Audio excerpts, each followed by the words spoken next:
अस्सलाम वालेकुम नाज़रीन, मैं हूं अरसलान खोकर। आप देख रहे हैं program play field. Pakistan match तो हार गया, टेस्ट मैच।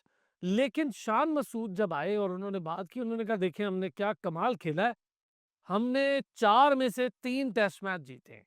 कमाल ये नहीं भाई, कमाल ये है कि होम पर 12 में से 9 टेस्ट मैच हार गए आप। अब आप सबसे आखिरी पोजीशन पर खड़ी हुई टीम है। इससे ज़्यादा अच्छी पोजीशन आपको नहीं मिल सकती। और मैं ज़रा आकिब जावेद साहब से एक रिक्वेस्ट करना चाहूँगा, कल मैंने उनसे वैसे खुद भी की है, लेकिन मैं रिक्वेस्ट करना चाहूँगा ऑन स्क्रीन भी कि प्लीज़ शान मसूद, बाबर आज़म और कामरान गुलाम, इनके लिए भी ज़रूर पिचेज़ बनाएँ। भई ये ज़्यादती है बड़ी कि आप साजिद, नोमान और अबरार के लिए पिचेज़ बना रहे हैं। नहीं, नहीं, ऐसे नहीं चलेगा। आपको बाबर आज़म के लिए, शान मसूद, कामरान गुलाम, इनके लिए प्लीज़ पिचेज़ बनवानी पड़ेंगी, वरना ये बेचारे कैसे खेलेंगे? मुझे तो समझ से बाहर है ये चीज़ें कि आप टेस्ट मैच खेल रहे हो और वो भी बिल्कुल एक यंग साइड वेस्ट इंडीज़ की, होम ग्राउंड पर 35 साल हो गए उन्हें जीते हुए, उनको भी आपने मज़ा चखा दिया कि नहीं, नहीं आप कैसे भाई इतने सालों से कैसे बैठे हुए हैं? बांग्लादेश से आप हार गए, इनसे आप हार गए और रही सही कसर है खेलने ज़िम्बाब्वे से, वो भी हार जाएँगे आप। और बाबर आज़म के लिए थोड़ा-सा मैं बड़े लंबे अरसे से एक बात बार-बार बोल रहा हूँ कि आप एक्स्ट्रा ऑर्डिनरी से ना वापस ऑर्डिनरी का सफर तय कर रहे हैं और जितने मैचेस बाबर आजम इस वक्त खेल रहे हैं, ये सिर्फ और सिर्फ उनका बोनस है, जो उनकी पास्ट परफॉर्मेंसेस और रिकॉर्ड्स का हिस्सा है। ये ऐसे ही होता है जैसे आपके पास आखिरी पैसे बच जाए, कब तक खर्च कर लेंगे?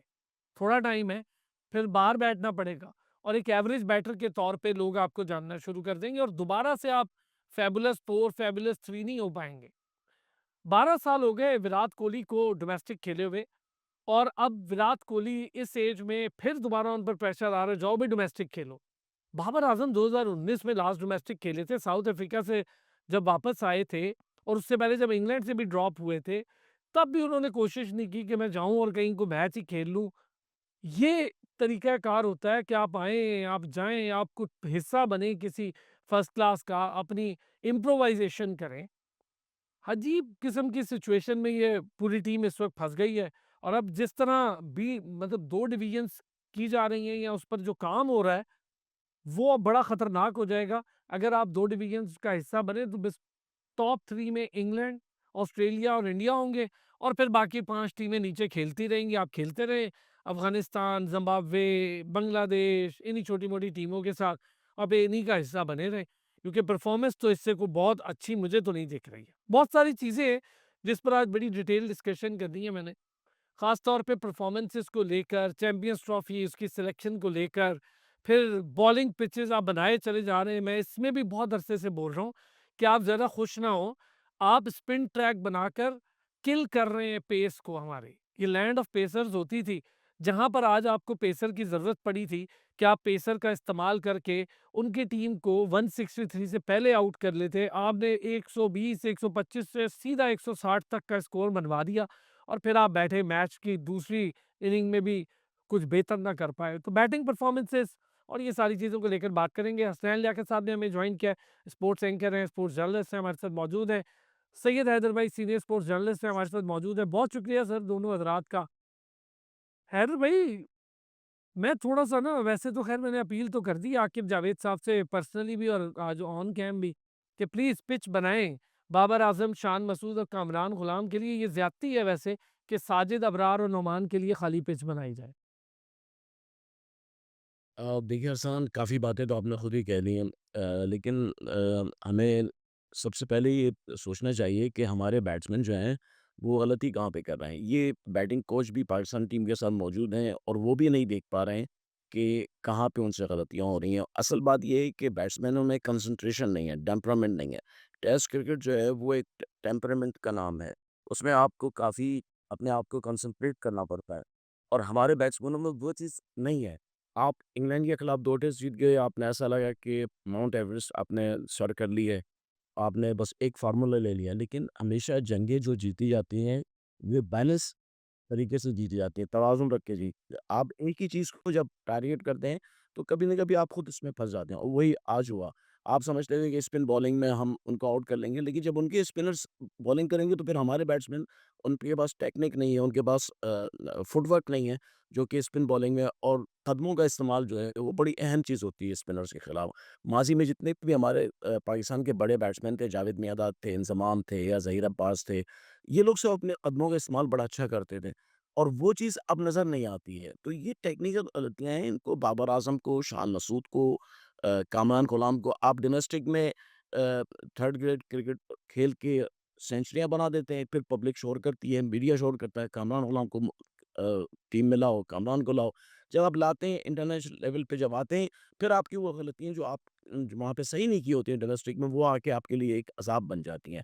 कामरान गुलाम जिस तरह आउट हुए हैं या सलमान अली आगा जैसे आउट हुए हैं, बाबर आज़म जैसे आउट ऐसे आउट नहीं होना चाहिए था। अभी बहुत दूर नहीं जाएँ, असद शफ़ीक और अज़हर अली का ज़माना देख लें, वो दोनों कैसे खेला करते हैं। कम से कम उनसे अच्छा, ये मज़े सीखें। की बात है वो दोनों टी अभी भी बोर्ड का हिस्सा हैं। वो दोनों अब कैसे सिलेक्शन कर रहे हैं ये भी ज़रा देखिए ना हैदर भाई, इस पर हम वो करेंगे। स्लिपिंग मैं आज हैदर भाई वो इस पर आपसे ना बड़ी डिटेल आज डिस्कशन करता हूँ। मैं ज़रा हसनैन को भी इन करता हूँ। हसनैन, मैच के रिज़ल्ट्स आपके सामने हैं और हमारे तुर्रम खान, बैटर्स, अफ़लातून सारे वो भी आपके सामने हैं और पिचेज़ वाला तो ख़ैर मैंने वैसे ही कर ली है अपील। अब शायद इनके लिए कोई बने तो ये वहीं खेलेंगे, वैसे तो इनसे खेला नहीं जाता। देखिए अरसलान साहब, ये बड़ा अनफॉर्चुनेट है कि हम ऑस्ट्रेलिया में भी ज़ीरो हैं, हम साउथ अफ्रीका में भी ज़ीरो हैं और हम मुल्तान में भी ज़ीरो हैं। क्योंकि ऑस्ट्रेलिया और साउथ अफ्रीका की अगर बात की जाए तो वहाँ पे हम हमारे जब बैटर्स जाते हैं तो हमें ये कहा जाता है कि ये फास्ट पिचेस हैं, फास्ट ट्रैक्स हैं, बाउंसी ट्रैक्स हैं, यहाँ पे इनकी दाल नहीं गलेगी। लेकिन अनफॉर्चुनेटली वहाँ पे भी ये सीरीज़ हार के आते हैं। मुझे नहीं याद कि हमने कोई पिछले 20-25 साल में कोई मैच भी वहाँ पे जीता हो। और उसके बाद अब मुल्तान टेस्ट भी आप देख लीजिए कि आपने स्पिन का जाल बेसिकली तो वेस्ट इंडीज़ के खिलाफ बिछाया था। लेकिन आपके अपने बल्लेबाज ही उस जो गड्ढा आपने खोदा था उसमें गिर गए और ये वजह होती है आपके जो बल्लेबाज है वो टेक्निकली इतने साउंड नहीं है। और जिस बाबर आजम की आप बात कर रहे हैं, जिस शान मसूद की आप बात कर रहे हैं, वो शान मसूद 31 की एवरेज के साथ टेस्ट क्रिकेट खेल रहे हैं। बाबर आजम पिछली आई थिंक सो, अगर मैं गलत नहीं हूँ तो 24 इनिंग्स में मुसलसल फेल हो रहे हैं। 1-2 इनिंग्स में उनकी जानिब से 50 ज़रूर आई है लेकिन अभी तक 100 नहीं बना पाए। लेकिन क्योंकि वो बाबर आजम हैं, क्योंकि वो किंग हैं, हम उनको कैरी ऑन कर रहे हैं। और एक शख्स को आप भूल रहे हैं, सऊद शकील, जिनका ताल्लुक कराची से है। जब भी हमारे कोई प्लेयर बात करते हैं तो वो सऊद शकील को बड़ा हाईली रेट करते थे। लेकिन वही सऊद शकील किसी मैच में 80 बनाते हैं, किसी मैच में 30 बनाते हैं, किसी मैच में 25 बनाते हैं, लेकिन इतना कैजुअली आउट होते हैं कि जिस तरह लगता है कोई स्कूल टी खेल रही है, स्कूल का बच्चा खेल रहा है। मसला सर वो डंडे का है। जब ऊपर डंडा लटक रहा होता है तो ये वही सऊद शकील थे जिन्होंने फास्टेस्ट से 800 रन बना दिए थे, 900 रन बना दिए थे। लेकिन जो ही 1000 से ऊपर क्रॉस हुए, हमारे मीडिया ने उनको हीरो बनाया, हमारे सोशल मीडिया ने उनको हीरो बनाया। तो अब वो समझते हैं ना कि मेरी जगह पक्की है। और वैसे भी उनको उनके सामने एग्जाम्पल है कि यहाँ पे अगर बाबर आजम को 24 इनिंग्स तक कोई नहीं छेड़ सकता तो कम से कम 5, 6, 7 मैचेस तो मैं भी खेल लूँगा और 12 इनिंग्स मैं भी खेलूँगा। सो अनफॉर्चुनेटली कहना ये पड़ रहा है कि हमारे जो सुपरस्टार्स हैं, ये बेसिकली सुपरस्टार नहीं थे। ये बस वो क्या कहते होते हैं कि फटा विकेट्स पे खेल-खेल के इन्होंने अपनी सेंचुरीज़ बनाई। किसी ने ज़िम्बाब्वे के खिलाफ, किसी ने वेस्ट इंडीज़ के खिलाफ। और फिर ये सुपरस्टार बनाए हमारे सोशल मीडिया ने, हमारे मीडिया ने। और अब ये सुपरस्टार हमें बारी पड़ रहे हैं। जिस तरह आपने एक बड़ा ज़बरदस्त इंट्रो पे जुमला कहा था कि बाबर आज़म 2019 में आखिरी दफ़ा डोमेस्टिक खेले थे। तो भई आपको जब तक आप रेड बॉल को इज़्ज़त नहीं देंगे, तो रेड बॉल आपको इज़्ज़त नहीं देगी। अगर यही बाबर आज़म जब इनको मुल्तान में इंग्लैंड के खिलाफ ड्रॉप किया गया था, ये दुबई सैर-सपाटों की बजाय अगर डोमेस्टिक क्रिकेट में वक़्त गुज़ार लेते, तो शायद आज बाबर आज़म के बल्ले से सेंचुरी आ जाती। और ये देखिए, ये सेंचुरी वाला मैच भी नहीं था। यहाँ पे बाबर आज़म ने 70-80 रन्स करना था। यहाँ पे 50-60 रन्स करना था आपके सऊद शकील ने। यहाँ पे 60-70 रन्स करना था आपके रिज़वान ने। आपकी तो नैया पार हो जानी थी। कामरान गुलाम का भी नाम अनफॉर्चुनेटली लें प्लीज़। अनफॉर्चुनेटली मुझे ये कहना पड़ा है अरसलान साहब कि सारे के सारे मुझे ये लगता है कि पता नहीं कोई ड्रेसिंग रूम में कोई मूवी चल रही होती है या फिर कोई इनका स्टॉल लगा होता है कि जो भी आता है वापस भागे इस तरह चला जाता है कि वहाँ पे जाके उसने पेमेंट्स लेनी है, पेमेंट्स वसूल करनी है। अनफॉर्चुनेटली कोई इस तरह का सीन चल रहा होता है कि मतलब इन्होंने अपनी सीट को वापस जाके गर्म करना है। ऊपर से आप कप्तान देखिए, शान मसूद को आपने कप्तान बना दिया, जिनकी वर्स्ट एवरेज है, 40 टेस्ट मैचेस उन्होंने खेल लिए, लेकिन अभी तक 31 की एवरेज से वो टेस्ट क्रिकेट खेल रहे हैं। और आपने बिल्कुल ठीक कहा था कि 1 डेढ़ 100 पे हमने बड़ा शोर मचा दिया कि शान मसूद ने ये कर दिया, शान मसूद ने वो कर दिया। जिस शान मसूद को ये पता नहीं है कि 37 पे वेस्ट इंडीज़ के 7 खिलाड़ी आउट हैं। उसके बाद अल्लाह ताला ने आपको मौका दिया कि एक सर ब्रेक, ए, शार्ट ब्रेक है बस हसनैन, यार एक ब्रेक लेनी है, मैं वापस आता हूँ, उस पे ज़रा डिस्कशन करते हैं। Welcome back. अच्छा हसनैन, आप कुछ ज़रा कैप्टन को लेकर बात कर रहे थे, बड़ी इंपॉर्टेंट। यार इतने मैचेस हो गए हसनैन, बतौर कप्तान अब वो कह रहे हैं कि देखिए हम नई चीज़ सीख रहे हैं, आज ही सुना मैंने उन्हें, वो कह रहे हैं मैं लर्निंग कर रहा हूँ, नई चीज़ हमने बहुत सारी सीखी हैं, जीतना नहीं सीखा, पता नहीं क्या नई चीज़ें सीखी हैं। देखिए अरसलान साहब, मैं एक बात आपको बताऊं कि जो कप्तान आपका ये नहीं सीख सकता कि टेल को किस तरह से आउट करना है, तो उसने और क्या सीखना है। आप मैं वो बात कर रहा था ब्रेक से पहले कि 37 पे 7 आउट हैं, उसके बाद 54 पे 8 आउट हो गए, फिर अल्लाह ताला ने आपको मौका दिया कि 95 पे 9 आउट हो गए। आप 95 पे 9 आउट से आप उसको 163 पे ले गए। यार कोई अकल होती है, कोई शऊर होती है। आप अगर थोड़ी-सी भी अकल यूज़ करते, वहाँ पे काशिफ अली को ले आते, उसको बोलते यार मुझे आप अगर 6 डिलीवरीज़ हैं, 4 शॉर्ट पिच करवा के दो, इसके मुंह पे मारो जरा, मैं आपके करीब-करीब फील्डर लेता हूँ, उनको आउट करो। पूरी दुनिया टेल को आउट करती है अपने फास्ट बॉलर से। हमने आउट करना है जी अबरार से, हमने आउट करवाना है साजिद से, हमने आउट करवाना है नुमान अली से। मतलब बड़ा अनफॉर्चुनेट है। फिर मुझे जब भी वो प्रेस कॉन्फ्रेंस में आते हैं, आपकी बात ठीक है कि जी हम सीख रहे हैं, हम टेल को फारिग नहीं कर पाते, हम टेल को आउट नहीं कर पाते। यार आप कितना सीखेंगे? 9 टेस्ट मैचेस में से आप आधे तो हार गए, आधे से ज्यादा आप हार गए। 2 आपने इंग्लैंड के खिलाफ जीते, एक आपने वेस्ट इंडीज के खिलाफ जीता, बांग्लादेश के खिलाफ आप आ रहे हैं, उसके अलावा ऑस्ट्रेलिया के खिलाफ आप आ रहे हैं, साउथ अफ्रीका के खिलाफ आप आ रहे हैं।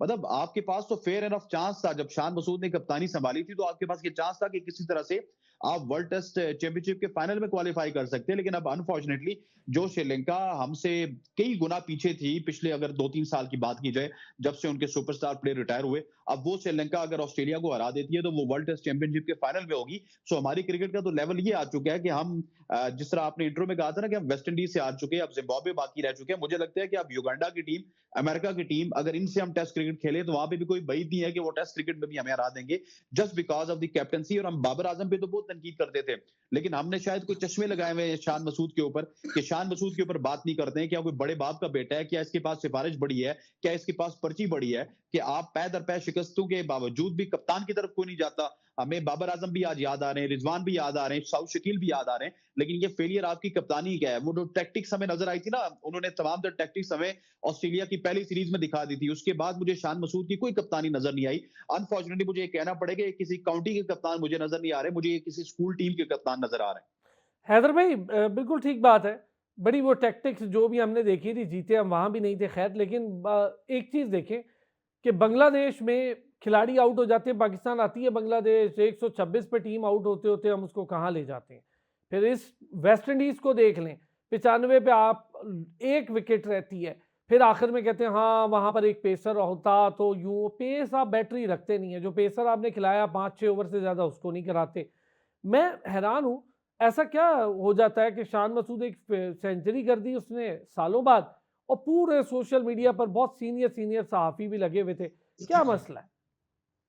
देखिए, ये सारा कमाल हमारे मीडिया का है। अगर हम देखें तो हमारे ही दोस्त हैं जो उसको इतना बड़ा बुत बना के पेश करते हैं किसी को भी। बाबर आज़म को किंग किसने बनाया? मीडिया ने ही बनाया ना। आपके सोशल मीडिया पे बैठे हुए जो आपके जर्नलिस्ट हैं, उन्होंने फिर इलेक्ट्रॉनिक मीडिया पे देखिए क्रिकेट को हमने पाकिस्तान में ज़रूरत से ज़्यादा अपनी लाइफ़ का हिस्सा बना लिया है और उसके ऊपर इतनी ज़्यादा बात करते हैं, इतना करते हैं कि उसको इतना बड़ा बना देते हैं। आपको पता है माज़ी में मोहम्मद वसीम ने एक बात कही थी कि मुझ पे इतना प्रेशर होता था सोशल मीडिया की वज़ह से, टीम सेलेक्ट करते हुए 1-2 प्लेयर सिर्फ़ सोशल मीडिया की वज़ह से टीम में आ जाते थे, कि वो इतना दबाव होता था कि उसको नहीं खिला रहे हो, उसको नहीं खिला रहे हो। तो ये सारी चीज़ें शान मसूद कैप्टन जो बने हैं, वो दरअसल अपनी सलाहियत पे नहीं बने हैं, बल्कि टीम में जो 2 ग्रुप्स बन गए थे, उन ग्रुप्स को पीसीबी कंट्रोल नहीं कर पा रहा था और एक-दूसरे में उनमें लड़ाई-झगड़े चल रहे थे। तो उसको कंट्रोल करने के लिए उन्होंने कहा जी कप्तान एक नया एक ऐसा आदमी बना दो तो लकीली शान मसूद बन गए। लेकिन शान मसूद की अपनी खुद टीम में जगह नहीं बनती है। वो स्कोर नहीं कर पाते हैं, वो अच्छा स्टार्ट नहीं दे पाते अच्छा, हैं। मज़े की पहले बात ग्रुप देखें हैदर भाई, शान जी। मसूद के लिए एक अलग ग्रुप लॉबिंग कर रहा है कि जी वो चैंपियंस ट्रॉफी के लिए ओपनिंग के लिए बड़े ज़बरदस्त कैंडिडेट हैं। कमाल देखें आप। देखिए, वो भी तो देखिए ना मीडिया ही कर रहा है ना, मीडिया वाले ही कर रहे हैं ना। देखिए आज आज ही मैं टीवी पे एक हमारे टीवी चैनल पे मैच के फ़ौरन बाद मैं देख रहा था, वहाँ पे जो बातें हो रही थी आप सुनते तो आप हैरान हो जाते। वहाँ पे शान मसूद को ट्रिब्यूट पेश किया जा रहा था कि पाकिस्तान टीम को कम से कम जो है वो वहाँ पे डोमेस्टिक में होम सीरीज़ में एक फ़तह तो दिलाई है, एक सीरीज़ तो जितवाई है, ये है, वो है, इस किस्म की बातें। देखिए, हमेशा आप जीत से और हार से कुछ ना कुछ सीखते हैं और क्या सीखते हैं? अपनी गलतियाँ सीखते हैं कि कहाँ पे हमने गलतियाँ की। पाकिस्तान टीम ने ना तो ऑस्ट्रेलिया के दौरे में हार के सीखा, ना साउथ अफ्रीका के दौरे में हार के सीखा, ना इंग्लैंड से सीरीज जीत के सीखा, ना वेस्ट अच्छा, इंडीज से वैसे पहले हैदर भाई टेस्ट। एक चीज़ मैंने सीखी है इनकी इस बहुत ज़्यादा हार से, पता नहीं सही है या नहीं, लेकिन मैंने सीख ली है कि ये नहीं चलेंगे, ये और नहीं जीत हाँ, सकते, ये मैंने हाँ, सीख लिया है। बिल्कुल, बिल्कुल सही बात है। ये ऐसा ही है और इसमें देखें पीसीबी की मैनेजमेंट का भी काफ़ी इसमें किरदार है। पीसीबी के मैनेजमेंट को इस वक़्त जो है वो टीम के हारने-जीतने की कोई फ़िक्र नहीं है। आप बताएँ कहीं पे कहीं आप एक ही एक रटा-रटाया जुमला है, नहीं जी आप देखें इंशाल्लाह नेक्स्ट आप देखें टीम कहाँ पहुँच जाएगी, ये हो जाए। ये सब चीज़ें नहीं होती हैं। टीम मैनेजमेंट को जो है वो बोर्ड मैनेजमेंट को टीम मैनेजमेंट से पूछना चाहिए। अभी देखिए इंडिया में जब इंडिया ऑस्ट्रेलिया से हार कर आया है, उन्होंने पूरी मीटिंग रख दी। साउथ अफ्रीका से आप 2 टेस्ट हार गए, कोई मीटिंग हुई? कुछ भी नहीं हुई। टीम आई, सीधी ग्राउंड में चली गई वेस्ट इंडीज़ के खिलाफ। ना किसी ने पूछा कि भाई साउथ अफ्रीका की टीम जहाँ टूर पे जाने से पहले सब कह रहे थे कि पाकिस्तानी टीम को जीतना चाहिए। साउथ अफ्रीका की टीम बहुत कमज़ोर है। इस वक़्त सर जीता हुआ दे मैच हार गए आपके सामने, उनकी तो पेस देखिए ना, बैटरी सारी यानी इंजर्ड पड़ी थी। एक 11वें 10वें नंबर 11वें नंबर का जो उनका बॉलर था, रबाडा वो आपसे मैच हाथ से ले गया। अच्छा, जहाँ एक जीत रहे और थे मैच। टेक्नीक है सर, हसनैन इस पे थोड़ा-सा कमेंट आपका चाहूँगा। एक बड़ा मज़े का देख रहा होता हूँ मैं, देखिए ना हमने यंग लड़कों को मौका दिया, ये मुझे लग रहा है मौका इसीलिए दे रहे हैं कि उनकी शील्ड के पीछे छुप जाएँ सारे। देखिए, ये एक बहुत बड़ा लेम एक्सक्यूज़ है कि आपने यंग लड़कों को मौका दिया। आपने क्या रोहित नज़ीर को मौका दिया, आपने और बहुत सारे लड़के उनको मौका दिया। ये एक बहुत बड़ा अजीबो-गरीब सा एक्सक्यूज़ है कि आपने यंग लड़कों को मौका दिया। वेस्ट इंडीज़ टीम को ऊपर से लेके नीचे तक देखें, क्रिक ब्रैथवेट है जिन्होंने कुछ मैचेस खेले और ब्रैथवेट के अलावा किमार रूच थे जिन्होंने कुछ मैचेस खेले, बाकियों ने किसी ने 5 मैच खेले, किसी ने 6 खेले, किसी ने 7 खेले। आपके यहाँ जो है 3-3, 4-4 दर्जन आपके मैच है तमाम तर प्लेयर्स के और किसी यंग कौन यंग? आप कमरान गुलाम को भी मौका दिए हुए 4 महीने हो चुके हैं। उसके अलावा सऊद शकील पिछले 2 साल से आपकी टीम में शामिल हैं। सलमान अली आगा पिछले 3-4 साल से आपकी टीम में शामिल हैं। स्पिनर्स आपके वही हैं, नुमान अली भी हैं, साजिद खान भी हैं, अबरार नए हैं, वो चलें हम कह सकते हैं कि उनको अभी-अभी मौका मिला लेकिन उनको भी काफ़ी पहले से आपने सेटअप में रखा हो, तो कौन-सा नया लड़का था? कोई एक नया ब्लड मुझे बता दें। कोई एक जगह पे आप रिजवान को बैठा के उनको ये कह सकते थे ना कि रोहित नज़ीर को आज़मा लो यार, रोहित नज़ीर को हमने बहुत दफ़ा टी20 में ज़ाया किया, ओडीआई क्रिकेट में ज़ाया किया, अब इसको जो है टेस्ट क्रिकेट में देख लें। ये बहुत बड़ा एक्सक्यूज़ अजीबो-गरीब सा एक्सक्यूज़ है कि हमने नए लड़कों को मौका दिया। मैं आपसे पूछता हूँ ना, आप मुझे गिनवा दें कि कौन-सा नया लड़का था? हुरैरा? हुरैरा के बाद और क्या है नया इस टीम में? मुझे एक बंदा बैटिंग में बता दें जो नया है। हम फेल तो बैटिंग की वज़ह से हुए ना, हम अपने स्पिनर्स की वज़ह से तो फेल नहीं हुए।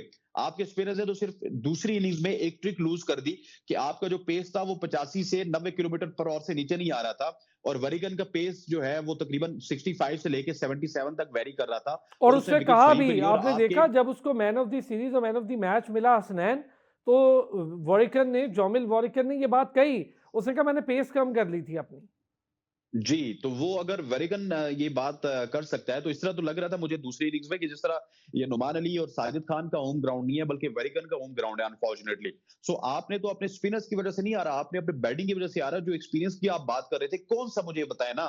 बाबर आज़म के पास कोई थोड़ा एक्सपीरियंस है, रिजवान के पास कोई थोड़ा एक्सपीरियंस है, शान मसूद के पास थोड़ा एक्सपीरियंस है, सऊद शकील और सलमान अली आगा के पास ढेर सारा एक्सपीरियंस है। तो ये हुँ। वैसे ही एक लेम एक्सक्यूज़ होता है जी कि हमने नए लड़कों को मौका दिया, इस वजह से आप हार गए हो। आपने अगर नए लड़कों को मौका देते तो जिस तरह क्रेग ब्रैथवेट और किमार रूच के अलावा खिलाते ना 9 बच्चे और वो आपको बांध के मार के जाते। ये तो आपकी थोड़ी बहुत जो है वो एक्सपीरियंस था जिसकी वजह से आपको 30-20 रन बना गए, लेकिन आपकी कैपेबिलिटी यही है कि आप अपनी विकेटों पे भी 30 रन, 20 रन, 25 रन के प्लेयर बन चुके हैं। मैं बहुत सारी चीज़ें हैं जिस पर ज़रा डिस्कस करना चाह रहा था। एक तो ये मैटर हो गया, अब हम ज़रा वापस आएँगे और चैंपियंस ट्रॉफी को लेकर ब्रेक के बाद ज़रा बात करेंगे। लड़कों की सिलेक्शन, चैंपियंस ट्रॉफी को लेकर खबरें, जो कुछ आपके सामने आ रहा है, किस हद तक हकीकत है, किस हद तक हकीकत नहीं है। अब सिर्फ ये ट्राई सीरीज़ है, उसके बाद फ़ौरन आपकी चैंपियंस ट्रॉफी है। अब ये ट्राई सीरीज़ की सिलेक्शन ही आपकी बेसिकली चैंपियंस ट्रॉफी की सिलेक्शन होगी। फ़खर को गलत टाइम पे बाहर कर दिया, अब फ़खर मजबूरी बन गया। हैरत हो रही है मुझे इन चीज़ों पे। इमाम को इस सिस्टम से बाहर रखा गया, इमाम उल हक को, अब सोच रहे हैं दूसरा ओपनर कौन होगा। अब्दुल्ला शफीक जो स्कोर नहीं कर रहा था मुसलसल, उसको टीम के साथ रखा, अब उसकी रिप्लेसमेंट ढूंढ रहे हैं। अब सुनाई दे रहा है कि जी शान की इंडक्शन कर लें, हसीबुल्ला और इमाम में से किसी एक को डाल लें, या फिर बाबर आजम और रिजवान में से कोई एक ओपन कर ले फ़खर के साथ। रहेगा एक तरफ फ़खर, दूसरी तरफ एक आदमी ओपन करेगा तो उनकी जगह जाके कौन खेलेगा, ये खुद में एक बड़ा सवालिया निशान है। खुशदिल उनका नाम कहाँ से, हमारे पास ले दे के वही लोग हैं, ये 12-13 जो वही करीब करीब घूम रहे हैं। फिर प्रोमो में शादाब का होना, मैंने उस वक्त ये सवाल उठाया था, बहुत सारे लोगों को बहुत बुरा लगा था, लेकिन इस पर भी बात करते एक ब्रेक के बाद। Welcome back.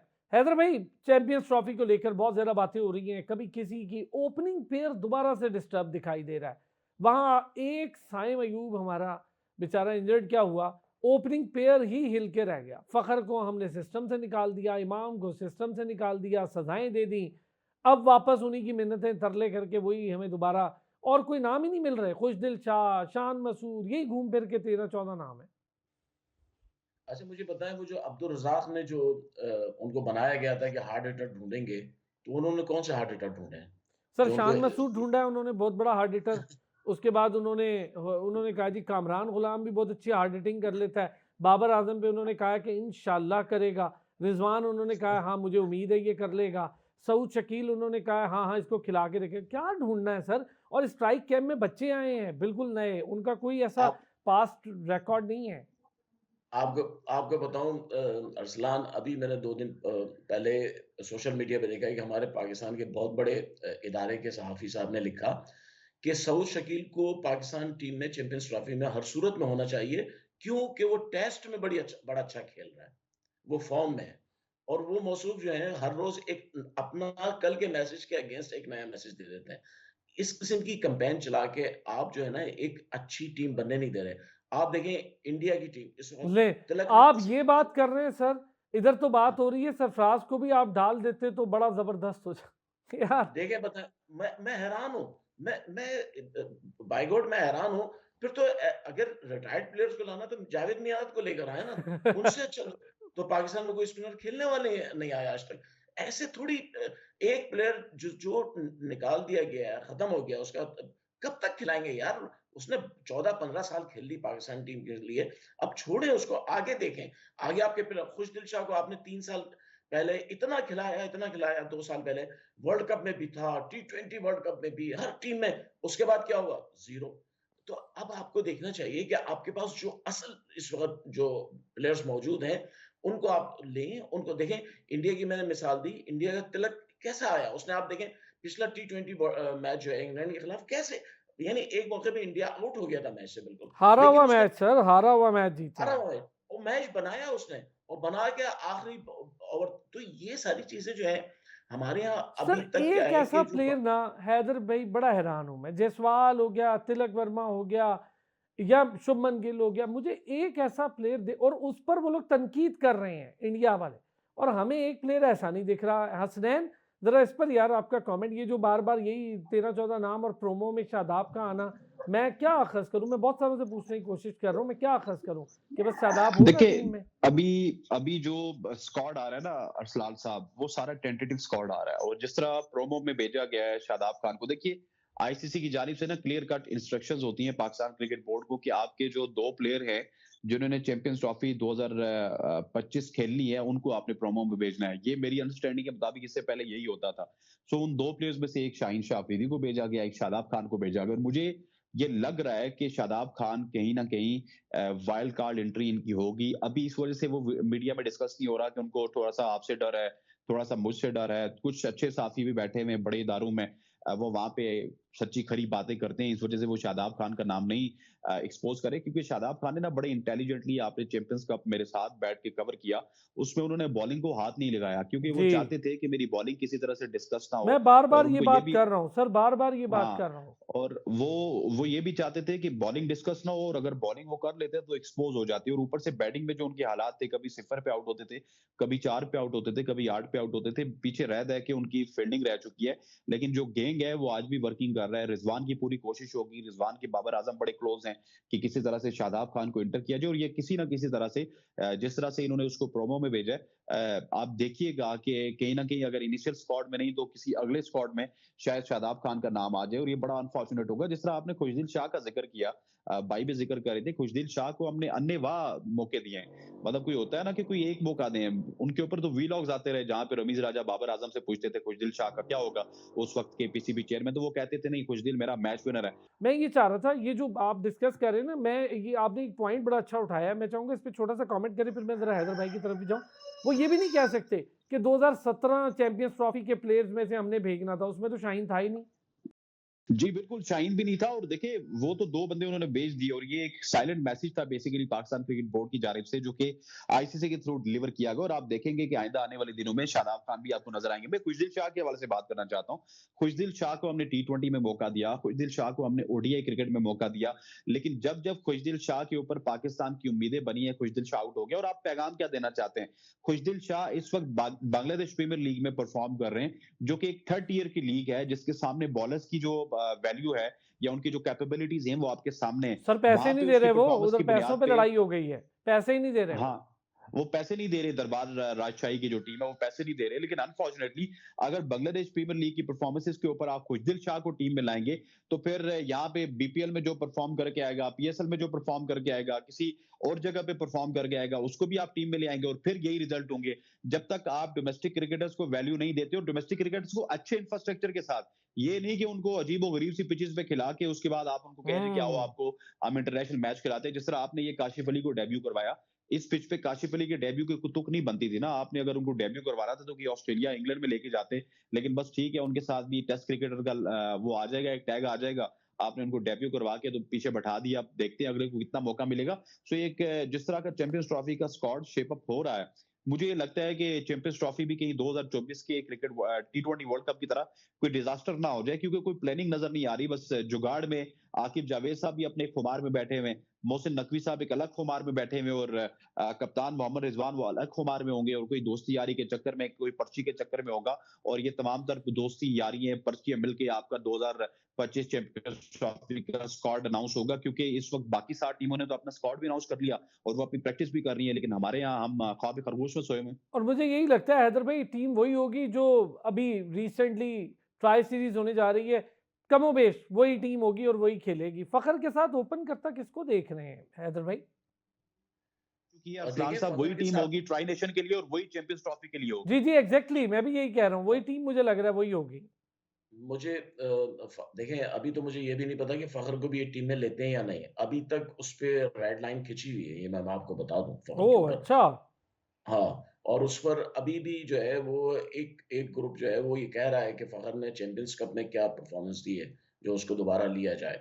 तो देखना ये है कि मुझे ऐसा लगता है कि फिर वो हमारे सुपरस्टार जो हैं, अब्दुल्ला शफ़ीक वो दोबारा टीम में शायद वापस आ जाएँ। मुझे तो उनको नहीं कि भई लगता को हैदर भाई, अब तो उसका बस हो जाना चाहिए, कितना उसको खिलाएंगे। नहीं, ये कहीं ओपनर हमारे पास अवेलेबल नहीं है, कोई ओपनर अवेलेबल नहीं है जो ओपनिंग कर सके। साइम ज़ख्मी हो गए हैं और ये अच्छा मुझे एक बात बताएँ, साइम ज़ख्मी होने के बाद इसका मतलब ये है कि आपको जब ओपनर नहीं मिल रहा है, इसका मतलब आपके पास प्लेयर्स नहीं है ना, टैलेंट नहीं है। एक्सपोज हो गए सर। एक्सपोज़ हो गए आप, नहीं कि आपके पास टैलेंट नहीं है, अब आप रो रहे हैं। यानी हमारे ये अफ़सोस की बात है कि चेयरमैन साहब जो हैं वो कह रहे हैं कि साइम जो है उसकी वज़ह से उसका हम करियर नहीं ख़त्म करना चाहते हैं। यानी हम्म। इसका मतलब ये है कि साइम आपका ट्रम्प कार्ड है इस वक़्त।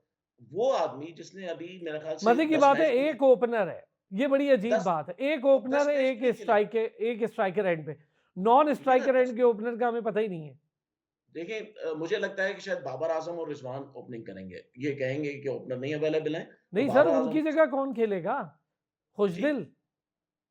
नहीं, खुशदिल तो नहीं होंगे, लेकिन शान मसूद की कोशिश हो रही है शायद शान मसूद को जो है मिडल ऑर्डर में वन डाउन पे वो लेकर आएँ, शान मसूद को। और लेकिन फ़खर मुझे अभी तक मुझे तो ऐसा लग रहा है कि शायद फ़खर नहीं आएँगे क्योंकि फ़खर जो है ना अपने एक स्टेटमेंट की वजह से फँसे हुए हैं और उसको उन्होंने जो है ड्रॉ भी नहीं किया है, तो वो अभी तक उस मसला फ़खर की बैटिंग का नहीं है, कुछ और मसला है। और मसला हाँ, तो ये बैटिंग का सारी नहीं है। पता नहीं सर हाँ, क्या-क्या मसाइल है। बहरहाल मैं ज़रा ये एक बार फिर कि हम लोगों ने जितनी पिचेज़ बनानी थी बना ली हैं। चैंपियंस ट्रॉफी की पिचेज़ भी इससे को बहुत अलग नहीं हो जाएँगी, यही होंगी।